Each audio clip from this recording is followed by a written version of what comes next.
Hi, I'm Hannah Richardson. This is my first time taking philosophy, and something interesting about me is that I'm engaged. And let's get started. So I'm talking to my friend and telling them that I'm in an ethics class. So they butt in and say,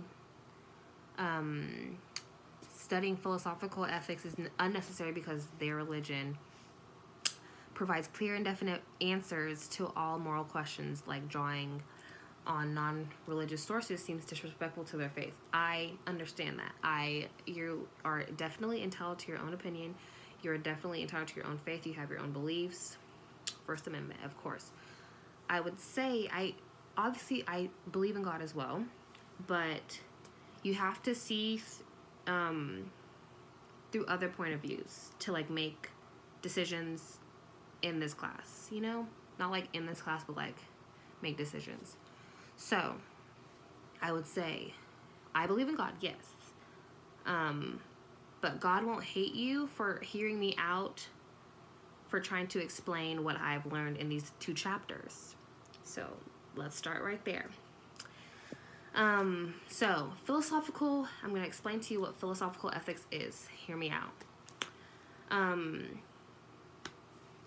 It's the reason guided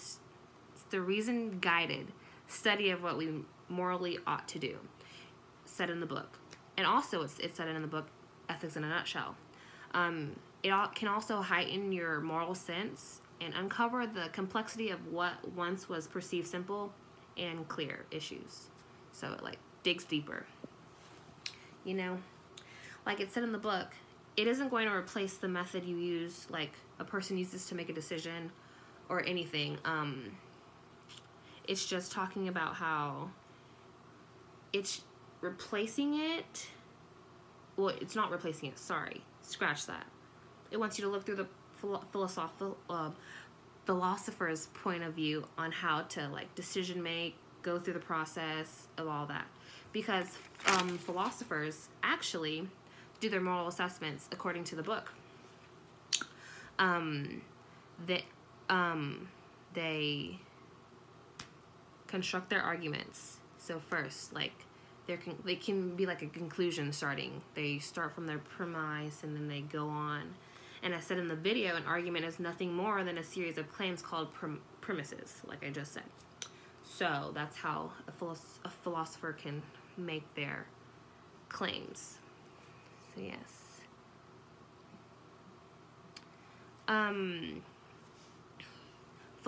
Philosophers, sorry, that word is just jumbled.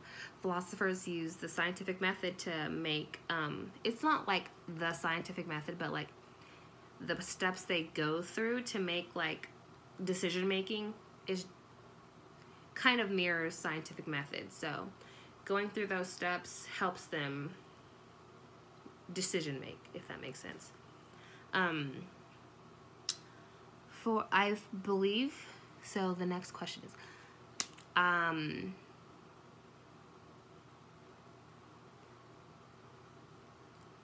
religious, so yes, I agree that a creator would expect us and desire us to use our own intellect to think through difficult situations.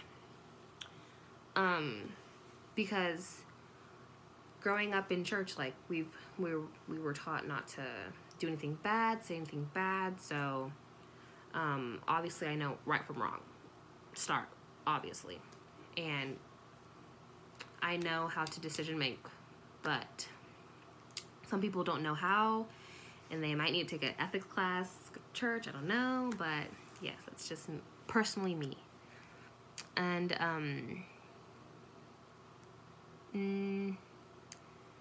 my ethics teacher has argued in this book that philosophical ethics is compatible with and can be complementary to religious moral reasoning, because he mentioned in the book, it mentions that you can have a philosophical like conversation with really anyone, because it is reasonable to conclude that hold on, it's actually, sorry, this is my favorite quote in the book. Thankfully, philosophical ethics can facilitate discussion amongst persons from a variety of backgrounds. This is because philosophical ethics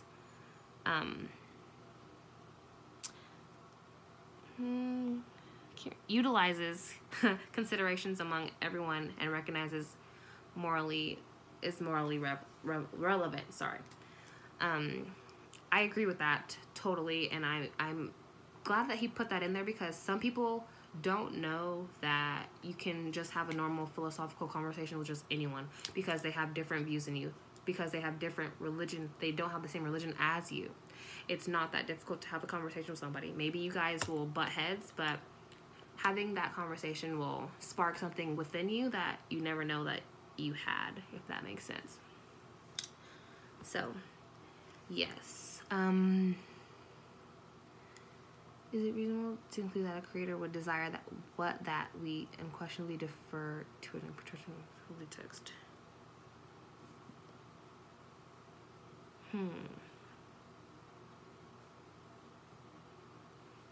Texts are different. Every single religion has a different text. So whatever you believe doesn't mirror what anybody else believes. So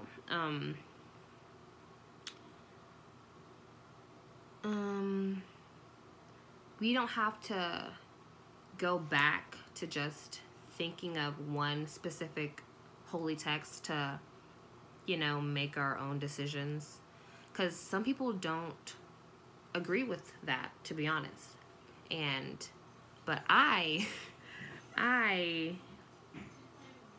go with, the Bible. Not everything, but like mostly everything. Yes. Also my second favorite quote in Ethics in a Nutshell is the golden rule. I live by that. I stand by that. Treat others how you want to be treated. That's the number one moral quote to live by, honestly. So, thanks.